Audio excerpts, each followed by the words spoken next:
ನಮಸ್ಕಾರ. ನಮ್ಮ ಇಂದಿನ ವಿಷಯ ಕುಡೆ ಓಲೈ ಮುರೈ ಆಯ್ಕೆ ಸಂಗಮ್ ಸಾಹಿತ್ಯದ ಕಾಲ. ತಮಿಳಿನ ಸಂಗಮ್ ಸಾಹಿತ್ಯದ ಕಾಲವನ್ನು ತೀರ್ಮಾನ ಮಾಡೋದಕ್ಕೆ ಕಲ್ಬರಹ, ತಾಮ್ರಪತ್ರಗಳು ಹಾಗೆಯೇ ಹೊರಗಿನ ಸಮಕಾಲೀನ ಉಲ್ಲೇಖಗಳು ನಮಗೆ ದಕ್ಕೋದಿಲ್ಲ. ತೀರಾ ಅಪರೂಪವಾಗಿ ದಕ್ಕುವ ಕೆಲವು ಅತ್ಯಲ್ಪ ಮಾಹಿತಿ ಕೂಡ ಸ್ಪಷ್ಟವಾಗಿ ಇರೋದಿಲ್ಲ. ಆದ್ದರಿಂದ ಸಂಗಮ್ ಸಾಹಿತ್ಯದ ಕಾಲವನ್ನು ತೀರ್ಮಾನ ಮಾಡೋದಕ್ಕೆ ತಮಿಳು ವಿದ್ವಾಂಸರು ಮತ್ತು ಚರಿತ್ರಕಾರರು ಸಾಹಿತ್ಯದ ಒಳಗೆ ದಕ್ಕುವ ಅಂಶಗಳನ್ನ ಮುಖ್ಯವಾಗಿ ಪ್ರಧಾನವಾಗಿ ಬಳಸ್ಕೊಂಡಿದ್ದಾರೆ. ಅವುಗಳಲ್ಲಿ ಮೊದಲನೇದು ಸಂಗಮ್ ಸಾಹಿತ್ಯದಲ್ಲಿ ಪಲ್ಲವರ ಉಲ್ಲೇಖ ಇಲ್ಲ. ಎರಡನೇದು ಕೆಲವು ಸಂಗಮ್ ಹಾಡುಗಳಲ್ಲಿ ರೋಮನ್ ವ್ಯಾಪಾರಿ ಹಡಗುಗಳ ಬಗ್ಗೆ ತಿಳಿಸಲಾಗಿದೆ ಮತ್ತು ಚೇರರು ಯವನ ಸೈನಿಕರನ್ನ ಸೇವಕರನ್ನ ಹೊಂದಿರುವ ಮಾಹಿತಿ ಕೆಲವು ಕಡೆ ದಾಖಲಾಗಿದೆ. ತಮಿಳು ಬ್ರಾಹ್ಮಿ ಕಲ್ಬರಗಳಲ್ಲಿ ಸಂಗಮ್ ಕಾಲದ ರಾಜರುಗಳ ಉಲ್ಲೇಖ ಇದೆ. ಆದ್ದರಿಂದ ಸಂಗಮ್ ಸಾಹಿತ್ಯದ ಕಾಲ ಪಲ್ಲವ ಪೂರ್ವ ರೋಮನ್ ವ್ಯಾಪಾರದ ಅವಧಿಗೆ ಸೇರ್ತದೆ. ಇದು ಸಾಮಾನ್ಯ ಶಕೆ ಪೂರ್ವ 3ರಿಂದ ಸಾಮಾನ್ಯ ಶಕೆ 3ರ ಶತಮಾನದ 600 ವರ್ಷಗಳ ಅವಧಿಗೆ ಹೊಂದಾಣಿಕೆ ಆಗುತ್ತೆ ಅಂತ ತೀರ್ಮಾನವನ್ನ ಮಾಡಿದ್ದಾರೆ. ಆದರೆ ಇದೇ ಸಂಗಮ್ ಸಾಹಿತ್ಯವನ್ನ ಸಾಮಾನ್ಯ ಶಕೆ 9-10ನೇ ಶತಮಾನಕ್ಕೆ ಸೇರಿಸಬಹುದಾದ ಕುರುಹುಗಳು ಆ ಸಾಹಿತ್ಯದ ಒಳಗೆ ದಕ್ತವೆ. ಇವುಗಳನ್ನು ತಮಿಳು ವಿದ್ವಾಂಸರು ಮತ್ತು ಇತಿಹಾಸಕಾರರು ಹೆಚ್ಚು ಚರ್ಚೆ ಮಾಡದೆ ಜಾಣತನದಿಂದ ಹೊರಗಿರಿಸಿದ್ದಾರೆ. ಅಂತಹ ಹಲವು ಸಾಕ್ಷಿಗಳಲ್ಲಿ ಈ ಹಿಂದೆ ಪುಲಿ ಕಡಿಮಾಲ್ ಕುರಿತಾಗಿ ನಾವು ತಿಳಿದಿದ್ವಿ. ಇಂದು ಇಂತಹ ಇನ್ನೊಂದು ಸಾಕ್ಷಿಯ ಬಗ್ಗೆ ತಿಳ್ಕೊಳ್ಳೋಣ. 10ನೇ ಶತಮಾನದಲ್ಲಿ ಚೋಳರ ಆಳ್ವಿಕೆಯಲ್ಲಿ ಹಳ್ಳಿಯ ಮಟ್ಟದ ಸ್ಥಳೀಯ ಆಡಳಿತವನ್ನ ಪರಿಣಾಮಕಾರಿಯಾಗಿ ನಡೆಸೋದಕ್ಕೆ ಚುನಾವಣೆ ಪದ್ಧತಿ ಇತ್ತು. ಈ ಚುನಾವಣೆಯ ಪದ್ಧತಿಯನ್ನು ಸಾಮಾನ್ಯ ಶಕೆ 920ರ ಪರಾಂತಕನ ಉತ್ತರ ಮೇರೂರು ಚತುರ್ವೇದಿ ಮಂಗಳಂ ಶಾಸನದಲ್ಲಿ ಸಂಪೂರ್ಣವಾಗಿ ವಿವರಿಸಲಾಗಿದೆ. ಉತ್ತರ ಮೇರೂರಿನಲ್ಲಿ 2 ಗ್ರಾಮ ಸಭೆಗಳಿದ್ವು.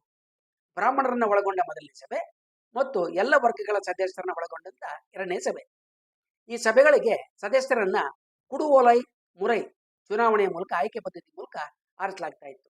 ಕುಡ ಅಂದ್ರೆ ಕೊಡ, ಓಲೈ ಅಂದ್ರೆ ಓಲೆ ಪತ್ರ. ಮಣ್ಣಿನ ಕೊಡದ ಬಾಯಿಯನ್ನ ಬಟ್ಟೆಯಿಂದ ಮುಚ್ಚಿ ಕಂಠದಲ್ಲಿ ಹಗ್ಗದಿಂದ ಬಿಗಿಯಲಾಗ್ತಿತ್ತು.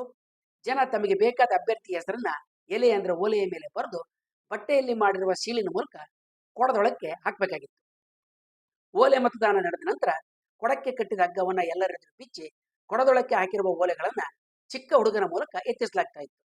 ಹೀಗೆ ಎತ್ತಿದ ಎಲೆಯಲ್ಲಿ ಇದ್ದವರನ್ನ ಗ್ರಾಮ ಸಭೆಯ ವಿವಿಧ ಹುದ್ದೆಗಳಿಗೆ ಸದಸ್ಯರು ಅಂತ ಘೋಷಣೆ ಮಾಡಲಾಗ್ತಿತ್ತು.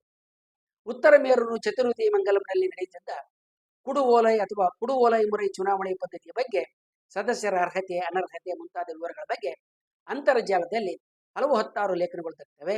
ಆರ್ ನಾಗಸ್ವಾಮಿಯವರು ಈ ಕುರಿತಾಗಿ ಒಂದು ಸುದೀರ್ಘವಾದ ಲೇಖನವನ್ನು ಕೂಡ ಬರೆದಿದ್ದಾರೆ. ಆಸಕ್ತರು ಅವುಗಳನ್ನ ಜಾಲತಾಣಗಳಲ್ಲಿ ಓದಿ ತಿಳ್ಕೋಬಹುದು. 10ನೇ ಶತಮಾನಕ್ಕೆ ಮೊದಲು ಇಂತಹ ಆಯ್ಕೆ ಪದ್ಧತಿ ತಮಿಳುನಾಡಿನಲ್ಲಿ ಇದ್ದುದಕ್ಕೆ ಇತರ ಯಾವುದೇ ಹೊರಗಿನ ಪುರಾವೆಗಳು ಮತ್ತು ಸಾಕ್ಷಿಗಳು ಇಲ್ಲ. ಮುದುರೈ ಮರುದನ್ ಇಳನಾಗನಾರು 1477ರಲ್ಲಿ ತಲೈವ ಅಂದ್ರೆ ನಾಯಕ ಕಳವಳಗೊಳ್ತಾ ಕೈರು ಪಿಣಿಕ್ಕ ಕುಣಿಚಿ ಓಲೈ ಕೊಂಡ್ಮಾರ್ ಪೊರಿ ಕಂಡು ಅಳುಕ್ಕುಂ ಆವಣ್ ಮಕ್ಕಳಿನ್ ಉಯಿರ್ತಿರಂಪೇರ್ ಅಂತ ಹೇಳ್ತಾನೆ. ಅಂದ್ರೆ ಕೊಡಕ್ಕೆ ಕಟ್ಟಿದ ಹಗ್ಗ ಹರಿದು ಮುದ್ರೆ ಒಡೆದು ಒಳಗಿನ ಓಲೆಗಳನ್ನು ಅಧಿಕಾರಿಗಳು ಹೊರತೆಗೆಯಬೇಕಾದ್ರೆ ಉಸಿರು ಹೋಗುವಂತೆ ನನ್ನ ಸ್ಥಿತಿಯಾಗಿದೆ ಅಂತ ತಿಳಿಸ್ತಾನೆ. ತಲೈವಿಯು ತನ್ನನ್ನು ಆಯ್ಕೆ ಮಾಡಿಕೊಳ್ಳೋದು ಕುಡು ಓಲೈ ಮುರೈ ಚುನಾವಣೆಯಲ್ಲಿ ಆಯ್ಕೆ ಆಗುವಷ್ಟೇ ಅದೃಷ್ಟ ಹಾಗೂ ಅನಿರ್ದಿಷ್ಟ ಸಂಗತಿ ಅನ್ನೋದು ಆತನ ಅಳಲು. ತಮಿಳು ಸಂಗಮ್ ಸಾಹಿತ್ಯವನ್ನ ಪದಗಳ ಅರ್ಥ ಸಹಿತ ಇಂಗ್ಲಿಷ್ಗೆ ಅನುವಾದ ಮಾಡಿರುವ ವೈದೇಹಿ ರಾಬರ್ಟ್ ಅವರು ಸಂಗಮ್ ಕಾಲದಲ್ಲಿ ಚುನಾವಣೆ ಪದ್ಧತಿ ಇರುವ ಬಗ್ಗೆ ತಿಳಿಸುವ ಅಪರೂಪದ ಹಾಡು ಎನ್ನುವ ಅಭಿಪ್ರಾಯಕ್ಕೆ ಬಂದಿದ್ದಾರೆ. 10ನೇ ಶತಮಾನದಲ್ಲಿದ್ದ ಕುಡು ಓಲೈ ಮುರೈ ಚುನಾವಣೆ ಪದ್ಧತಿ ತಿಳಿಸುವ ಉತ್ತರ ಮೇರೂರು ಚತುರ್ವೇದಿ ಮಂಗಳಂ ಶಾಸನ ಈ ಸೋಜಿಗಕ್ಕೆ ಉತ್ತರವನ್ನ ಕೊಡ್ತದೆ. 10ನೇ ಶತಮಾನಕ್ಕೆ ಮೊದಲು ತಮಿಳುನಾಡಿನಲ್ಲಿ ಕುಡ ಓಲೈ ಮುರೈ ಚುನಾವಣೆ ಪದ್ಧತಿ ಅಂತ ಯಾವುದೇ ಸಂಶಯಕ್ಕೆ ಎಡೆಯಿಲ್ಲದಂತೆ ಹೊರಗಿನ ಪುರಾವೆಗಳ ಮೂಲಕ ತೋರಿಸುವವರೆಗೆ ಈ ಹಾಡಿನ ಕಾಲ ಅಂದ್ರೆ 1477 ಕವನದ ಕಾಲ 10ನೇ ಶತಮಾನ. ಹಾಗೆಯೇ ಅದಕ್ಕಿಂತ ಬಹಳ ಗರಿಷ್ಠ ಅಂದ್ರೆ 50ರಿಂದ 100 ವರ್ಷಗಳ ಹಿಂದಕ್ಕೆ ಹೋಗ್ಬೋದು ಅಂತ ನಾವು ಹೇಳ್ಬೋದು. ಆದ್ರಿಂದ ಸಂಗಮ್ ಸಾಹಿತ್ಯದ ಕಾಲ 9 ಮತ್ತು 10ನೇ ಶತಮಾನ ಅಂತ ಹೇಳೋದಕ್ಕೆ ಇದರಿಂದ ನಮಗೆ ಯಾವ ಹಿಂಜರಿಕೆನೂ ಉಂಟಾಗಲ್ಲ.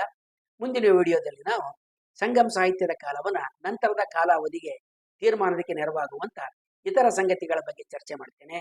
ವಂದನೆಗಳು.